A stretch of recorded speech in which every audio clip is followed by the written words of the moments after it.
Hello बच्चों, एक बार फिर से स्वागत है आपका आज की क्लास में। आज आप पढ़ेंगे कक्षा 8 के गणित की अभ्यास 3B के बाकी के प्रश्न। क्योंकि इससे पहले वाली क्लास में आपको प्रश्न संख्या 1 से 4 तक करवा दिया था, तो इस क्लास में आप पढ़ेंगे प्रश्न संख्या 5, जो कि इस प्रकार है कि 2096 में किस छोटी से छोटी संख्या का भाग दें कि भागफल पूर्ण घन बन जाए। तो पूछा गया है कि 2096 में किस छोटी से छोटी संख्या का हम भाग करें। तो अब पहले हम क्या करेंगे, 2096 के हम अभाज्य गुणनखंड ज्ञात कर लेंगे। 2 से जब इसको काटेंगे 1 0, 2 चौक 8, 2 अट्ठे 16, 1048 आ गया।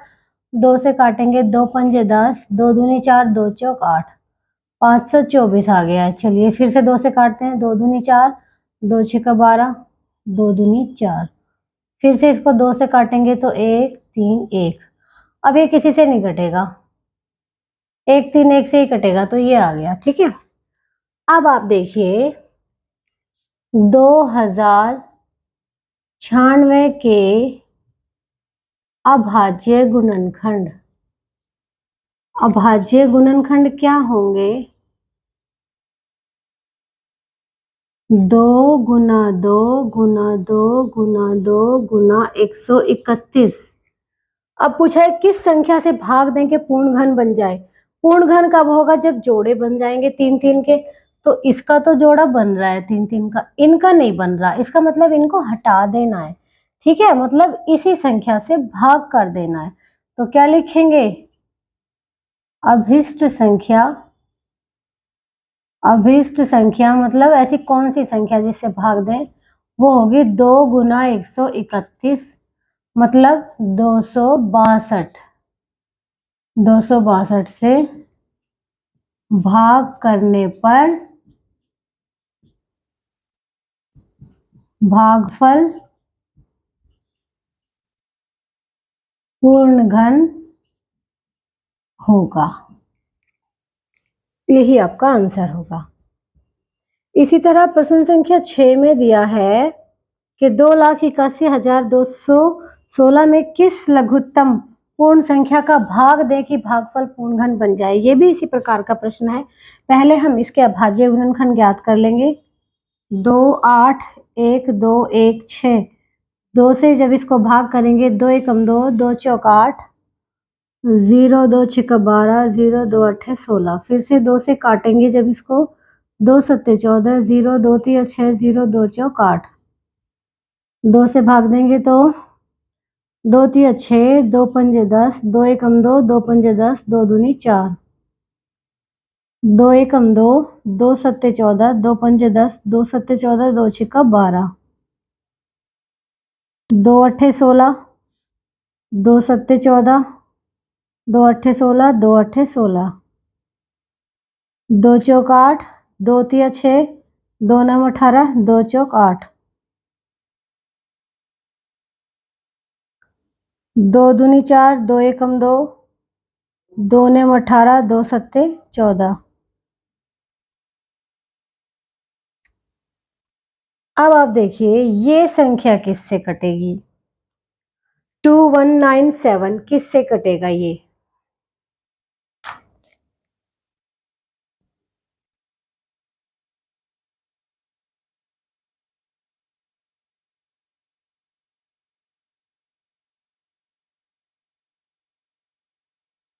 ये संख्या 13 से कटेगी, तो 169 आ जाएगा। फिर से 13 से काटेंगे तो 13 आ जाएगा, फिर से 13 से काटेंगे तो 1 आ जाएगा। ठीक है, सबसे पहले हमें अभाज्य गुणनखंड ज्ञात करने हैं, तो लिखेंगे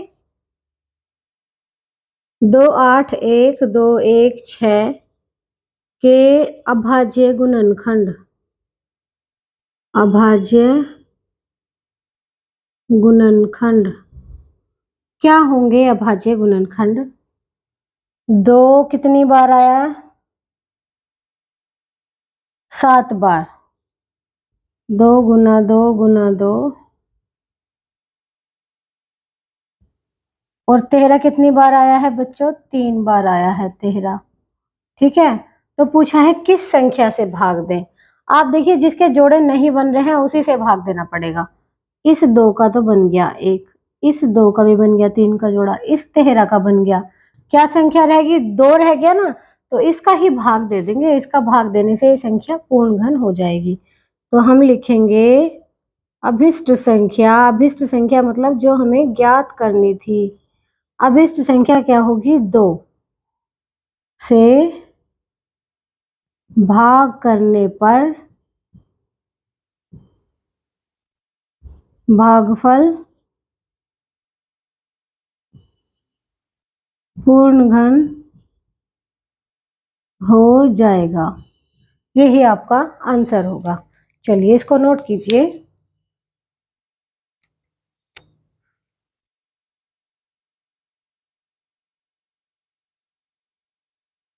प्रश्न संख्या 7 इस प्रकार है कि 9000 में किस लघुत्तम प्राकृतिक संख्या का गुणा करने पर गुणनफल पूर्ण घन बन जाएगा। तो हम क्या करेंगे, इसमें भी हम सबसे पहले 9000 के अभाज्य गुणनखंड बना लेंगे। तो ये 2 से कटेगा तो क्या आ जाएगा? 2 चौक 8, 2 पंजे 10, 0 0 4500 आएगा।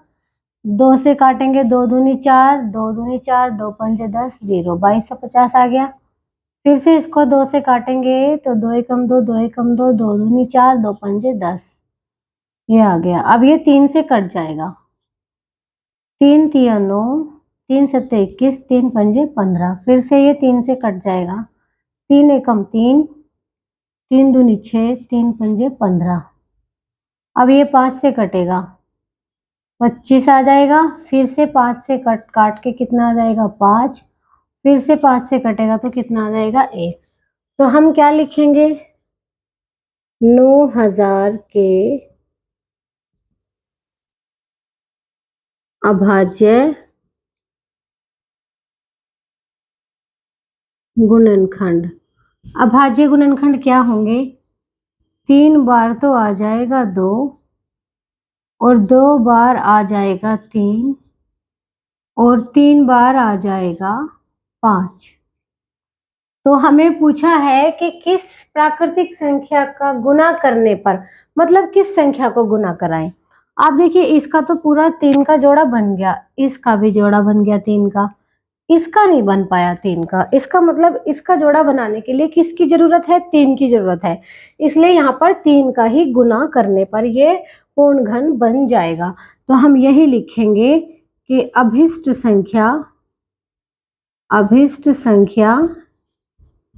एक 3 की जरूरत है ना हमें, 2 तो है हमारे पास, एक 3 की जरूरत है। अभिष्ट संख्या बराबर 3 से गुना करने पर गुणनफल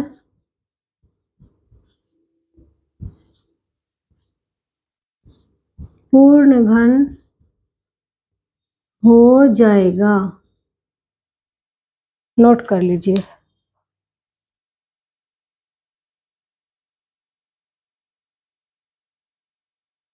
प्रश्न संख्या 8 में दिया है कि 83,349 में किस छोटी से छोटी प्राकृतिक संख्या का गुणा करें कि गुणनफल पूर्ण घन बन जाए और प्राप्त इस नई संख्या का घनमूल ज्ञात कीजिए। चलिए इसको कर लेते हैं। सबसे पहले तो वही प्रोसेस अभाज्य गुणनखंड करके देखेंगे। तो अभाज्य गुणनखंड करेंगे तो ये 3 से कट जाएगी। 3 दूनी 6, 3 सत्ते 21, 3 सत्ते 21, 3 अट्ठे 24, 3 तिया 9। ये फिर से 3 से कट जाएगा। 3 नम 27, 3 दूनी 6, 3 छः 18, 3 एकम 3। फिर से 3 से कटेगा। 3 तिया 9, 3 अट्ठे 24, 3 सत्ते 21। फिर से 3 से काटेंगे तो 1 0, 3 दूनी 6, 3 नम 27, 3 तिया 9, 3 चौक 12, 3 तिया 9। अब ये कटेगा 7 से 49, फिर से 7 से कटेगा 7 और ये फिर से 7 से कटेगा तो क्या आ जाएगा? 1। तो क्या लिखेंगे? 83349 के अभाज्य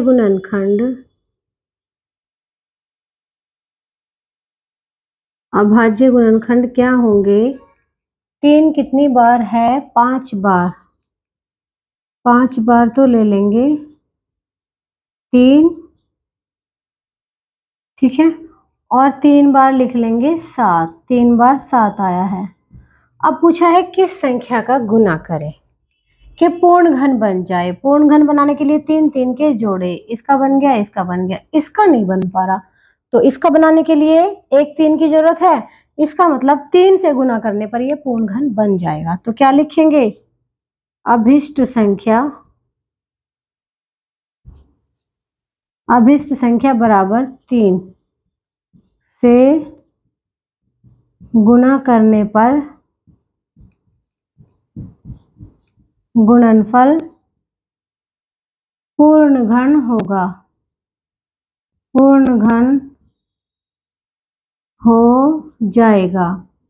अब ये तो हमने बता दिया कि 3 से गुना करके ये पूर्ण घन हो जाएगा, लेकिन उसका घनमूल भी बताना है। 3 से गुना करके उस संख्या का घनमूल क्या आएगा, ठीक है। तो क्या लिखेंगे,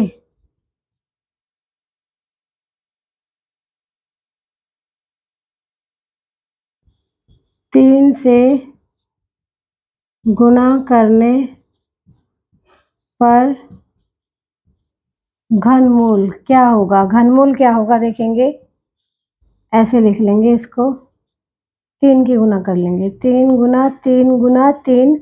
जब इसमें 3 की गुना करेंगे तो इसमें 5 बार 3 है ना, इसमें 6 बार 3 हो जाएगा, और 3 बार क्या हो जाएगा 7। तो 1 2 3 जोड़े बन गए, 3 गुना 7, 3 तिया 9, 9 सत्ते 63, 63 हो जाएगा हमारा प्राप्त घनमूल। चलिए नोट कर लीजिए।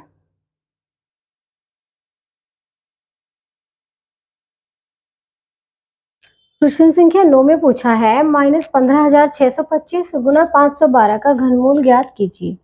तो कुछ नहीं करना, हमें अभाज्य गुणनखंड बना लेने हैं 15,625 के, और हमें 512 के भी बना लेने हैं, ठीक है। तो अब इनको एक साथ लिखेंगे, इसको 5 से काटेंगे तो 5 तिया 15, 5 एकम 5, 5 दूनी 10, 5 पंजे 25, फिर से 5 से कटेगा 5 छंग 30, 5 दूनी 10, 5 पंजे 25, 5 एकम 5, 5 दूनी 10, 5 पंजे 25, 5 से काट के 25 आ गया है, और 5 से काट के फिर से 5 आएगा, इस 5 से काट के ये 1 आ जाएगा, ठीक है। तो इसको 2 से काटेंगे तो 2 दूनी 4, 2 पंजे 10, 2 छिक्के 12, 2 से काटेंगे 2 एकम 2, 2 दूनी 4, 2 अट्ठे 16, 2 छिक्का 12, 2 चौक 8, 32, 16, 8 आ जाएगा, फिर 2 से काट के 4, 2 से काट के 2 आएगा, फिर से 2 से काट के 1 आ जाएगा। अब आप देखिए ये दोनों संख्याएं गुना में लिखी हुई थी ना, तो इनके अभाज्य गुणनखंड को एक साथ लिखेंगे, ऐसे लिखेंगे -15,625 गुना 512 के अभाज्य गुणनखंड। अभाज्य गुणनखंड क्या होंगे, माइनस का 5 गुना 5 गुना 5, 6 बार 5 आया था, और 9 बार 2 आया था।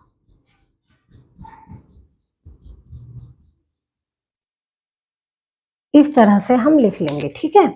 अब इसका घनमूल लिखेंगे, -15,625 गुना 512 का घनमूल।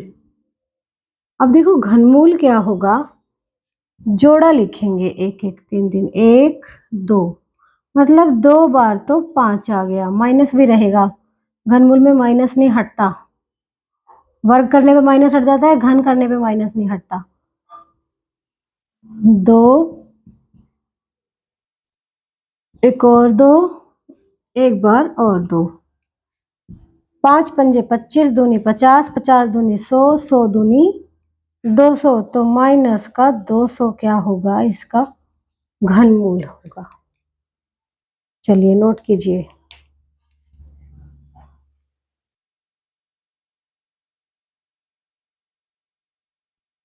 तो प्रश्न संख्या 10 और 11 एक साथ लिख लिए मैंने, दोनों छोटे ही प्रश्न हैं दोनों। तो इसमें पूछा है 1331 गुना माइनस 1728 का घनमूल। तो इनके पहले तो अलग अलग अभाज्य गुणनखंड निकाल लो। 11 से इसको काटेंगे तो 121, 11 से इसको डिवाइड करेंगे तो 11, 11 से इसको भाग करेंगे तो 1 आ जाएगा। अब 1728 का भी करके देख लेंगे। 2 से करेंगे, 2 अठे 16, 2 छक्का 12, 2 चौक 8। अब क्या करेंगे, 2 से फिर से 2 चौक 8, 2 तिया 6, 2 दूनी 4। फिर से 2 से काटेंगे तो 2 दूनी 4, 2 एकम 2, 2 छक्का 12, 108 आ जाएगा। 54 आ जाएगा, 27 आ जाएगा। अब 3 से काटेंगे तो 9, 3 से काटेंगे तो 3, फिर 3 से काटेंगे तो 1 आ जाएगा। अब अभाज्य गुणनखंड लिख लो। 1 3 3 1 गुना माइनस 1728 के अभाज्य गुणनखंड